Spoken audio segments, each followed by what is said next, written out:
Volte 15 milhões de anos no tempo. Estamos em plena era miocênica. A Terra é abalada por grandes eventos tectônicos. As cordilheiras do Himalaia, dos Andes e as montanhas rochosas irrompem do chão. O clima global se modifica, causando transformações dramáticas no planeta.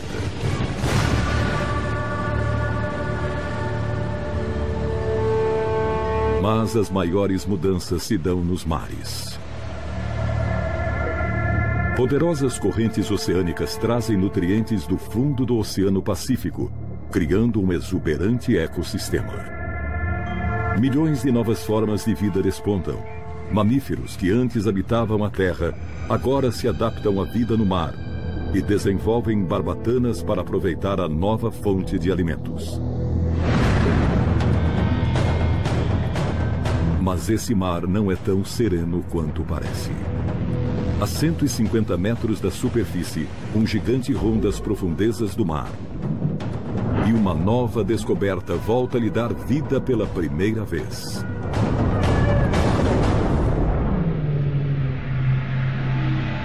Informações sobre os gigantes das profundezas são extremamente raras. Mas nos últimos anos, paleontólogos de todos os continentes descobriram algo fascinante e perturbador.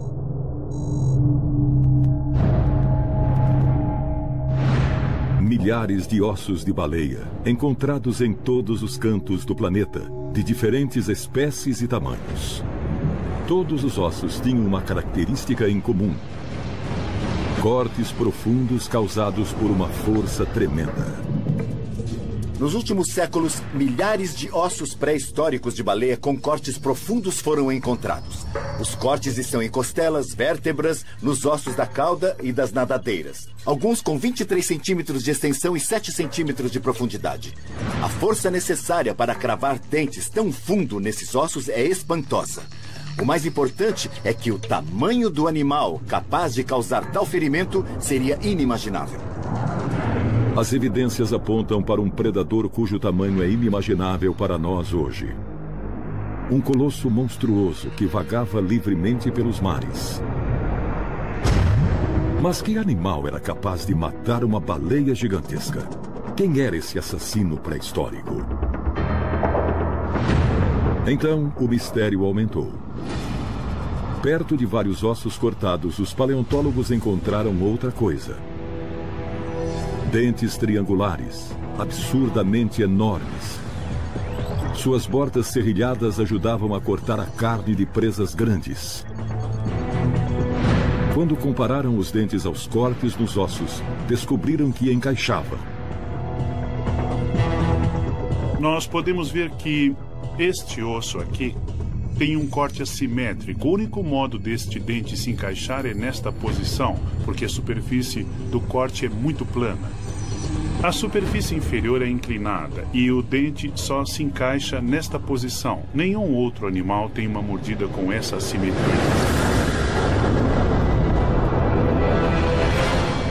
Os dentes pertenciam a um tubarão gigantesco, o megalodonte.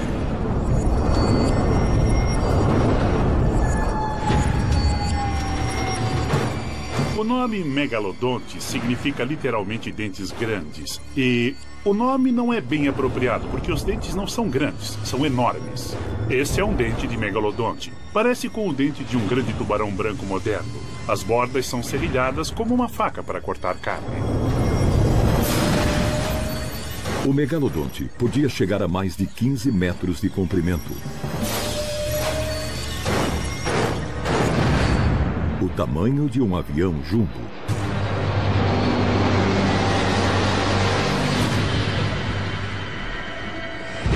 Esse animal era tão grande, tão enorme, que se o megalodonte existisse na mesma época que o homem, nós não teríamos conseguido desbravar os oceanos, porque não conseguiríamos construir um navio grande o bastante para resistir aos seus ataques. Quando estudavam os dentes serrilhados do tubarão gigante, os cientistas descobriram que sua mordida tinha força de 20 toneladas. Isso bastaria para cortar a carne de uma baleia gigante, mas também era suficiente para furar seus ossos. Evidências de 15 milhões de anos de idade mostram que podiam, e com facilidade. Quando encontramos fósseis de baleia, frequentemente eles têm marcas de mordidas. Deste lado parece que alguém atacou o osso com um machado. São incisões muito profundas. Nenhum outro animal na época produziria mordidas como essas. O megalodonte atacava com tamanha ferocidade que seus dentes penetravam não só a carne, como deixavam cortes profundos nos ossos. E os ossos de baleia ficavam bem distantes da pele, nas profundezas do animal. Mas havia um desafio. Como os tubarões não têm ossos, o tamanho e a forma são calculados de outro modo. Muitos tubarões têm vértebras de cartilagens ósseas que, de fato, fossilizam, ao contrário do que se pensa. E podemos medir o comprimento dos animais, podemos ver onde era a cauda e o tamanho deles. Vértebras de tubarões pré-históricos são raras. Mas os dentes dos megalodontes dão muitas informações. Os dentes dizem muito. São comparáveis aos dentes do grande tubarão branco. O formato é o mesmo. Nós calculamos da seguinte forma. Cada 3 metros de megalodonte correspondem a 2,5 cm de dente. Então, se o dente tiver uns 15, 16 centímetros, o megalodonte teria uns 20, 25 metros. Hoje sabemos que o megalodonte era tão colossal que podia comer até um tiranossauro. E era mais do que capaz de abater qualquer presa no mar. Não se detinha diante de nada. Baleias, leões marinhos, nem de membros de sua própria família. Fósseis provam que esses tubarões existiam em todos os oceanos da Terra. Ossos de baleia com marcas de mordidas estão distribuídos por todo o mundo. Em quase todos os lugares em que houver uma coleção de ossos de baleia, encontraremos mordidas de megalodontes, se os sedimentos forem da idade correta. Isso sugere que o megalodonte era um importante predador de baleias no mundo todo nessa época. A localização dos restos de megalodontes indica outra coisa: que permaneciam perto das vítimas. Os fósseis de megalodonte são encontrados em depósitos geológicos que se formam perto do litoral. Então, até onde sabemos, não era uma espécie de águas profundas de mar aberto. Era uma espécie pelágica. E isso faz sentido, porque suas presas, mamíferos marinhos e outros grandes vertebrados marinhos que compartilhavam seu ecossistema, viviam em ambientes costeiros, onde havia mais nutrientes. Eram ambientes biologicamente ricos. Era preciso muitas focas de 50 quilos para alimentar um megalodonte de 50 toneladas. Ele não perdia tempo com qualquer comida. Ele procurava baleias, lulas gigantes e outros grandes tubarões. O megalodonte era um tubarão monstruoso. Estima-se que precisava comer o equivalente a 1/50 do peso do seu corpo diariamente. Ou seja, o megalodonte precisava de 1 tonelada de alimentos por dia, o equivalente a um elefante. Para isso, usava técnicas de caça aperfeiçoadas ao longo de milhões de anos. E essas técnicas ainda são usadas pelos grandes tubarões brancos hoje. Quando caçava, o megalodonte espreitava a presa, talvez por baixo. Procurava a maior presa disponível. Depois que a escolhia, começava a correr em direção a ela. Não era uma aceleração curta e explosiva, mas realizada por uma distância longa. Quando fazia a investida final e alcançava a velocidade máxima, ele não podia se desviar. Se a presa fosse para o lado, ele não conseguia acompanhá-la facilmente. Comparar o dente de um megalodonte com o de um grande tubarão branco explica tudo. Este é o dente de um grande tubarão branco, provavelmente uma espécie com 4,5 metros de comprimento.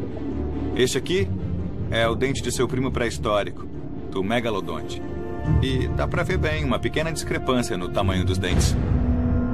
E, para aumentar sua eficácia letal, eles tinham um estoque infinito desses dentes afiados. Sabemos que, em casos extremos, tubarões presos em aquários trocam cada dente em cada posição da mandíbula a cada 8 ou 10 dias. Cada tubarão ganha dezenas de milhares de dentes durante sua existência. E esse é um dos principais motivos de os dentes de tubarões serem fósseis tão comuns. Além do incrível tamanho, das poderosas mandíbulas e dos impressionantes dentes, os megalodontes tinham outra característica. Eles caçavam a presa com uma extraordinária gama de sentidos. Os megalodontes não só se moviam pelo oceano, o oceano também se movia por eles. Eles nadavam com a boca aberta e a água passava por suas brânquias para que pudessem respirar e também para receber informações da água. A maior parte do cérebro do grande tubarão branco é reservado ao sentido do olfato. Ele pode ser descrito como tendo um excelente olfato, mandíbulas incrivelmente grandes, dentes afiados e uma ótima visão. Depois de entender como o megalodonte atacava as presas, os paleontólogos abordaram outra questão. Passaram a estudar os esqueletos de baleias que haviam sido atacadas e comidas por esses monstros. E descobriram um dado interessante. Quando atacava uma baleia, esse tubarão focalizava uma área específica, as nadadeiras.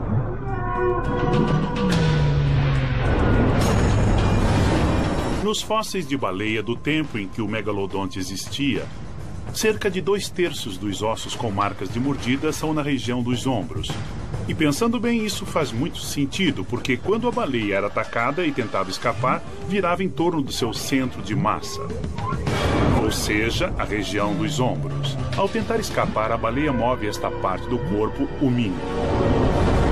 Com o tamanho de um Boeing 727, avançados métodos de caça e armado até os dentes, o megalodonte não tinha paralelos nos mares pré-históricos. Era o que acreditavam os paleontólogos, mas estavam errados. Em 1992, uma nova descoberta no Japão revelou um segundo colossal monstro marinho que antes a ciência desconhecia.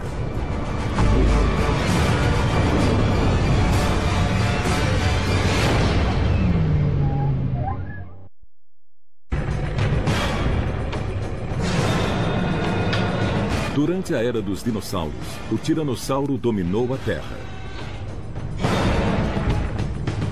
Mas 50 milhões de anos depois, uma criatura maior e mais aterradora surgiria. O megalodonte. O maior peixe carnívoro que jamais habitou os oceanos. O megalodonte, como espécie, foi alvo de muito interesse. É o mais próximo de um tiranossauro dentre as espécies marinhas e é um animal espetacular. No começo, os cientistas pensaram que fosse o único grande predador dos mares. Mas descobriram que estavam errados. Em 1992, o Dr. Lawrence G. Barnes, do Museu de História Natural de Los Angeles, fez uma notável descoberta no Japão. Mas não no fundo do oceano, e sim no museu. Sua descoberta revelou um segundo monstro das profundezas, antes desconhecido pela ciência. Dividia os mares com o megalodonte. E hoje sabemos que era tão assustador quanto ele. No começo dos anos 1990, eu viajava pelo Japão e cheguei a uma cidadezinha chamada Shigamura. Mura significa aldeia. Eles me levaram ao museu e mostraram no depósito o esqueleto fossilizado de uma baleia cachalote. Eu e meu colega o examinamos e dissemos: é uma nova espécie. Barney chamou a criatura de Brigmophyseter gigensis, a baleia cachalote mordedora. Nos mares pré-históricos, os cachalotes mordedores estavam entre as maiores e mais mortais baleias, muito mais que as atuais baleias assassinas. Como tínhamos o esqueleto completo, pudemos estimar o tamanho da Brigmophyseter em cerca de 12 metros. Em comparação com as baleias modernas, é um tamanho médio. Não é muito grande, mas na época estava entre as maiores baleias do mundo. Quando estudaram o DNA da baleia, os paleontólogos encontraram algo surpreendente. As baleias eram parentes próximas de animais de casco, em particular os porcos e os hipopótamos. A origem evolucionária das baleias há 55 milhões de anos e os animais terrestres dos quais elas são parentes têm sido alvo de muito interesse nos últimos anos. E as evidências paleontológicas, os fósseis e o DNA de baleias vivas e outros animais hoje indicam que as baleias são parentes próximas de mamíferos de casco. Encontramos patas traseiras de baleias que andavam. Essa pata traseira tinha uma dupla tróclea astragaliana. O astrágalo é um osso do tornozelo que tem uma superfície curva superior e inferior que confere um andar flexível. Permite que uma gazela pule uma cerca. E essas baleias primitivas que andavam tinham esse tipo de pata. Nenhum outro mamífero tem essa pata traseira. Mas, diferentemente do megatubarão, o cachalote mordedor vivia em famílias. As baleias, em geral, são animais sociais e os cachalotes também vivem em grupos pequenos. E supomos que, durante o Mioceno, havia pequenos bandos de cachalotes. E podemos também supor que, quando atacadas, tentavam defender umas às outras. Há grandes vantagens em caçar em grupo, porque grupos podem fazer coisas que indivíduos, na verdade, não conseguem. Podem cercar a presa, podem atacar de vários lados. Acho que quando podiam, elas certamente caçavam em bando. Caçar juntas em bandos coesos permitia que os cachalotes tivessem mais sucesso. Mas se separar do grupo podia significar derrota contra os rivais. Vivendo em grupo e sendo imensas, elas eram mais letais. Mas o nome cachalote mordedor indica a verdadeira fonte de força desse animal: seus dentes. O que torna a Brigmophyseter uma baleia tão incrível é que ela tem dentes superiores e inferiores. Ao todo, ela tem 44 dentes. Mas não são dentes de uma baleia gentil e amável. São do mesmo tamanho que os dentes do tiranossauro. Os dentes são grandes. Não são tão serrilhados como os dos megalodontes ou outros grandes tubarões, mas são grandes e pontudos. Os dentes se encaixam. De fato, este dente de uma baleia cachalote mostra onde o dente oposto se encaixou aqui, encostando na coroa. E isso é típico desses dentes fossilizados. E tem uma mancha na frente e atrás, no local onde o dente oposto se encaixou nele. A raiz do dente está profundamente ancorada na mandíbula inferior e a coroa é vertical. Com isso, o dente não consegue se deslocar. Está ancorado no osso e a mandíbula tem esta largura. Esses dentes fortes, curvos e profundamente enraizados eram ideais para caçar várias espécies aquáticas. Sendo assim, a baleia mordedora competia diretamente com o megalodonte. Acho que era um grande predador. Era um animal muito carnívoro e podia caçar e comer o que quisesse. O cachalote mordedor japonês foi encontrado em depósitos onde também havia golfinhos, outras baleias e leões marinhos muito primitivos. Todos podem ter sido parte de sua dieta. Provavelmente também comia peixes, lulas, tubarões e outros tipos de mamíferos pequenos. Sua dieta devia ser muito variada. Diferentemente do cachalote moderno, o do fóssil tinha dentes grandes e funcionais nas mandíbulas superiores e inferiores. Esses dentes eram especialmente adaptados para segurar presas com escamas escorregadias. E para encontrar presas, não importava as condições da água. A baleia mordedora empregava algo exclusivo das baleias cachalotes: o sonar. Elas desenvolveram um sonar de localização muito aguçado associado ao cérebro, que é algo exclusivo das baleias com dentes, e o sonar do cachalote é muito desenvolvido. O sonar funciona assim. O animal emite um som e as ondas sonoras se afastam do crânio. Quando atingem alguma coisa, as ondas sonoras voltam para o animal e receptores no cérebro formam a imagem do que está à frente. Onde está, em que direção está indo e qual o seu tamanho. O sonar funciona como olhos na escuridão. A vantagem do sonar é que supera as condições de má visibilidade à noite em águas turvas. Então é muito útil porque em águas próximas ao litoral há muitos sedimentos agitados por ondas. E as águas são mais turvas do que um pouco mais longe da costa. Era uma vantagem nessas situações.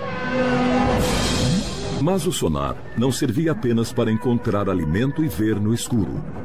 Era uma arma capaz de matar.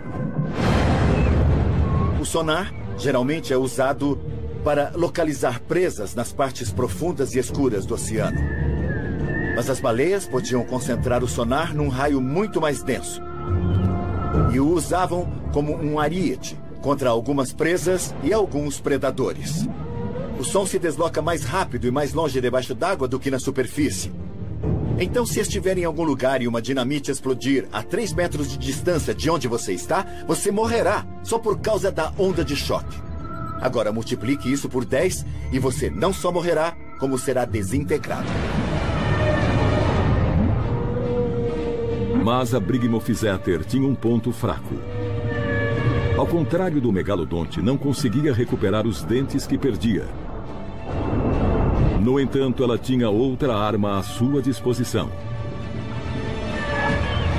Podia usar a cabeça como um poderoso ariete. Bater no tubarão era útil, não lhe causava muitos danos, a não ser que batesse nas brânquias ou nos olhos, ou algo assim. Mas o mais importante é que era uma distração. Porque um predador, ao atacar, precisa se concentrar na presa e não pode se distrair. Qualquer coisa que o distraia da tarefa de atacar um indivíduo ou consumir um indivíduo poderia impedi-lo de ter sucesso. Lideradas por um macho dominante, as Brigmophyseters andavam em grupos de 6 ou 7 membros e defendiam umas às outras. Algo que esperávamos certamente acontecia. As baleias defendiam os membros da família contra não só tubarões, mas outros grandes vertebrados marinhos, como outros tipos de baleias. Eram baleias predadoras e assassinas. Mas como os investigadores conseguem entender o comportamento dos megalodontes e dos cachalotes mordedores, criaturas que viveram há 15 milhões de anos? Como o instinto animal não muda ao longo das gerações, eles estudam os parentes modernos desses animais. Um dos princípios básicos da paleontologia é que o presente é a chave para o passado. Precisamos usar a anatomia, a coloração, o comportamento dos animais modernos para interpretar os fósseis. Se não o fizermos, não teremos nenhuma base. Então, é por isso que se faz ótimas reconstruções de animais atualmente. Mas sempre buscamos algo hoje que seja relacionado ou análogo ao animal cujo fóssil estudamos. A baleia cachalote mordedora percorreu em bandos os mares pré-históricos. Poucos animais eram grandes o bastante para vencer essas baleias assassinas. Mas milhares de ossos mordidos de baleia encontrados no mundo todo provam que um peixe se alimentava delas: o megalodonte. As baleias cachalote formam unidades familiares para se proteger e nutrir seus filhotes. Os grandes tubarões brancos se relacionam apenas durante o acasalamento e chegam a comer os filhotes. Agora, novos avanços na ciência forense revelarão como comportamentos tão opostos interagiam nos mares pré-históricos. O megalodonte foi o maior dos tubarões a habitar os oceanos. Suas mandíbulas eram feitas de cartilagem, não de osso, o que lhes dava uma extraordinária flexibilidade sem sacrificar sua força. De fato, um estudo recente realizado em Sydney, Austrália, revelou que o megalodonte tinha a mordida mais forte de todos os animais na história do planeta, capaz de esmagar um caminhão com facilidade.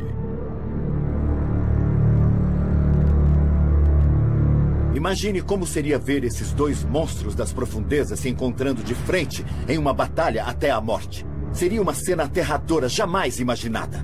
Bom, não temos como saber tudo o que podia ocorrer. mas podemos propor um cenário realista, com base no comportamento de seus parentes modernos. O megalodonte era um tubarão branco gigantesco, então podemos ter certeza de que se comportava da mesma forma. O Brigmophyseter era um cachalote feroz, com dentes perigosos. Então, podemos pensar nos cachalotes modernos e acrescentar mais dentes e a ferocidade. Aí teremos uma boa ideia de como essa baleia era. Então juntamos os dois e saímos do caminho. Quando vemos uma recriação dessas batalhas, mesmo que não seja a única possível, está baseada nos fatos que temos disponíveis.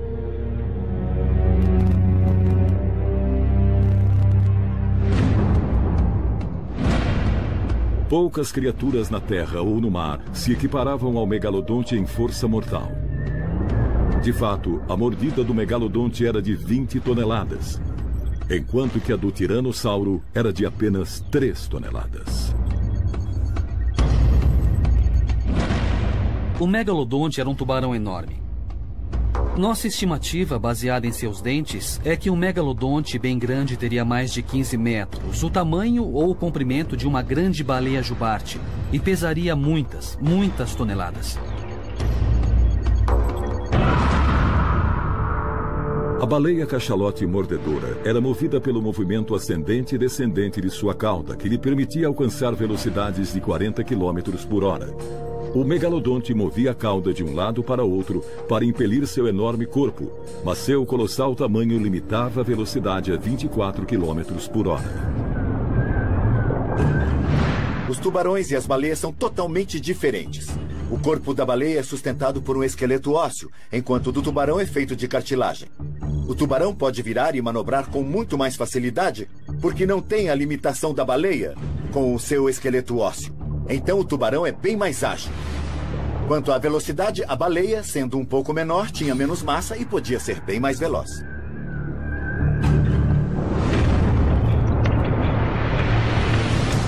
Os tubarões fazem curvas com muito mais rapidez. Podemos comparar um tubarão a uma Ferrari. A baleia se parece mais com um navio petroleiro. A baleia demora muito mais para fazer curvas e não as faz tão fechadas. Mas o tubarão pode torcer o corpo rapidamente e se mover mais velozmente pela água.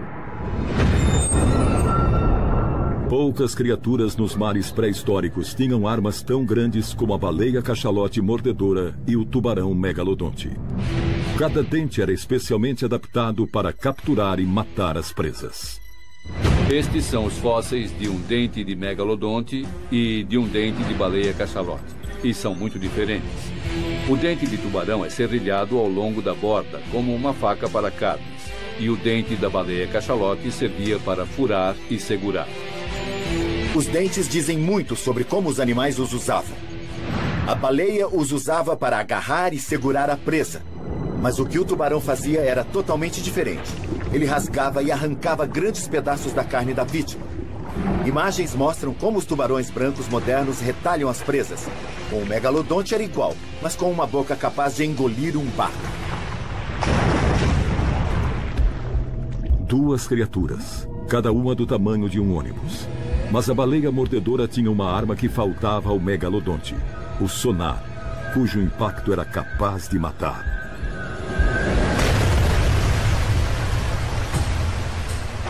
O fato de as baleias terem sonar e o usarem para detectar alimentos faz uma grande diferença. Os megalodontes não tinham essa vantagem. De fato, tinham uma desvantagem, pois precisavam caçar essas presas imensas que podiam detectá-los usando o sonar. Répteis gigantes, como o ictiossauro, que parecia um imenso golfinho, e o plesiosauro, semelhante a uma gigantesca tartaruga de pescoço comprido, outrora dominaram os mares e influenciaram a evolução do megalodonte. Criaturas marinhas evoluíram de modo a viver e caçar em grupos porque dividiam o ambiente com predadores bem maiores. Criaturas gigantes marinhas não são novidade. Durante o período Jurássico e Cretáceo, imensos répteis cumpriram o mesmo papel que o megalodonte em sua época. Então as baleias, para competirem com esses grandes tubarões, protegeram-se em grupos e assim também se tornaram fortes.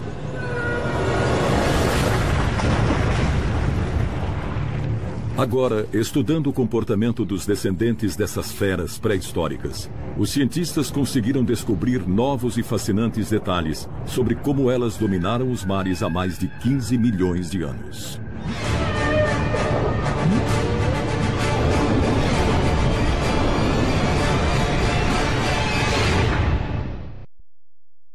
Graças a receptores no nariz, ele capta pequenos impulsos elétricos emitidos a cada vez que a baleia move um músculo.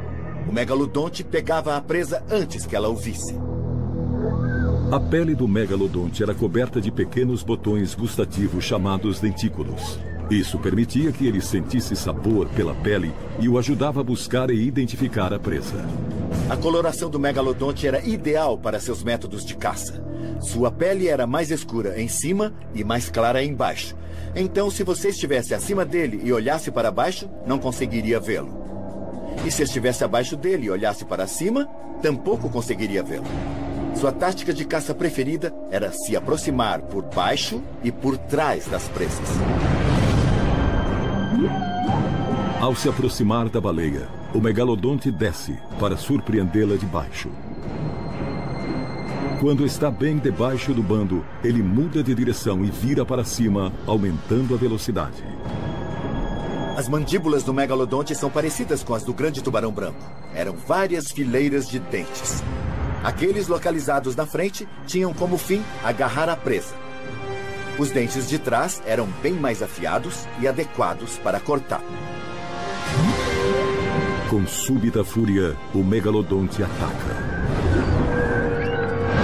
Quando abria a boca, as mandíbulas se projetavam para fora e os dentes serrilhados de cima e de baixo agiam como um grande fatiador de carne. Virando os olhos para trás e cobrindo-os com uma membrana protetora, o megalodonte se aproxima sem correr o risco de ferir os olhos. Os tubarões modernos têm um modo notável de proteger os olhos durante um ataque, e o megalodonte tinha o mesmo sistema. Quando avançava para atacar, ele virava os olhos para trás e uma membrana protetora se estendia e os protegia. Mas com os outros sentidos ativados, a visão não era mais necessária. Especialistas descobriram dentes de megalodontes embutidos em centenas de ossos de baleia encontrados no mundo todo, mostrando como esse predador era feroz e destemido. Ele mirava a cauda porque esse era o único meio de locomoção da baleia. Essa parte do corpo era muito fina e ele enterrava os dentes nas vértebras. Mas como os tubarões modernos, seus dentes se quebravam e eram substituídos durante toda a sua vida. Perder um dente não era nada, já que ele tinha mais 300 esperando para substituí-lo. Não era uma grande perda para o megalodonte, que sacrificava apenas seus dentes mais gastos na batalha. A cauda da baleia era quase arrancada. Não seria mais útil para transportar o seu corpo. A Brigmophyseter usava a nadadeira para se orientar. Sem ela, ficava literalmente sem leme. Ela tinha 44 dentes. Os da frente eram grandes como os do tiranossauro. A Brigmophyseter emite um sinal de sonar pedindo ajuda. Um som com alcance similar ao de um submarino da Segunda Guerra Mundial. Ela inclina a cabeça e começa a emitir um sinal com sons fortes em direção às profundezas. Era um tipo de grito de socorro. Como o sonar usado por submarinos, a baleia emite ondas de som que repercutem quando atingem um objeto sólido, criando coordenadas entre o emissor e o receptor. O cérebro mamífero avançado do Brigmophyseter lhe permitia ouvir um grito de socorro enquanto ainda estava caçando. Essa turma estava caçando e procurando algumas presas. Eles podiam enfrentar lulas gigantes até mesmo nas profundezas do oceano. Sabiam se virar sozinhos. Órgãos supersensíveis no crânio e nas mandíbulas leem as vibrações, criando um mapa sonoro. Imediatamente, o líder do bando, a baleia macho, produz sons vocais para instruir o resto do grupo a montar uma missão de salvamento. O cachalote é uma das poucas baleias predatórias. Não é do tipo de baleia amável como nós conhecemos. Tem dentes destruidores e mandíbulas extremamente fortes. Centenas de metros acima, o grande tubarão sente uma súbita mudança no ritmo das águas. Sutil, mas inconfundível. Os sensores do nariz captam algumas vibrações. Então ele começa a sentir uma pulsação e não sabe exatamente o que é. Mas as vibrações e pulsações ficam mais fortes. A Brigmorfizeter usa o sonar para avaliar a situação. Sabia que um membro do seu grupo corria perigo. Agora, ela sabe por quê.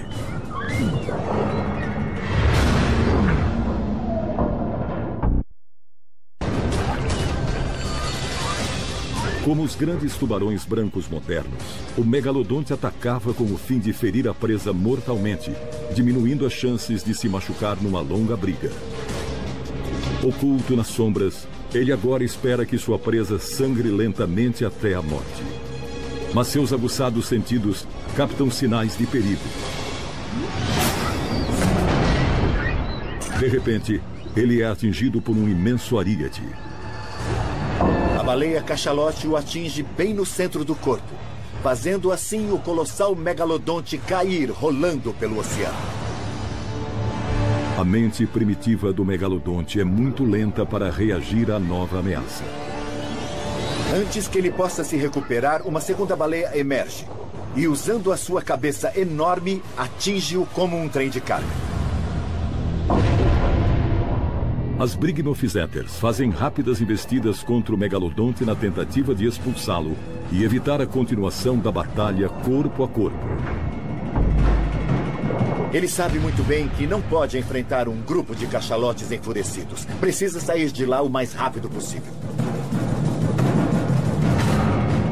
O megalodonte não precisa de ar e desce até onde as baleias não podem alcançá-lo.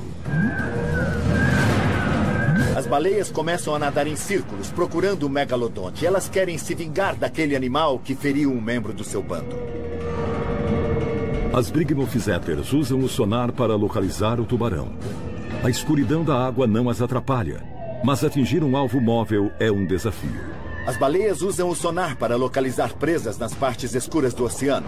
Mas como as atuais baleias assassinas e os golfinhos também usam o sonar como uma arma. Estreitando o raio, conseguem atordoar e às vezes matar presas menores. As baleias cachalotes mordedoras dirigem o raio para o tubarão e assim interferem em todos os seus órgãos sensores. O som viaja 4,5 vezes mais rápido na água do que na terra. A Brigmorfizeter tem sorte, atinge o megalodonte e o raio súbito e penetrante tem a força de um tsunami. O megalodonte mais uma vez é vítima de seu cérebro menos avançado. Atordoado pelo golpe, ele é incapaz de reagir. As baleias cachalotes agora preparam sua arma mais mortal, dentes imensos. Sozinhas, essas baleias não são ameaça para o colossal megalodonte, mas atacando em bando, elas são mortais, como piranhas gigantes, e podem fazer o tubarão em pedaços. As espertas Brigmorfizeters concluem que o perigo passou e voltam para cuidar da baleia atacada. As baleias cachalotes cercam a baleia ferida e, para ajudá-la, chegam a entrar debaixo dela e levantá-la, até onde ela possa respirar. Nem sequer sabemos se o Charcharodon megalodon está extinto. Ainda podem estar nas profundezas.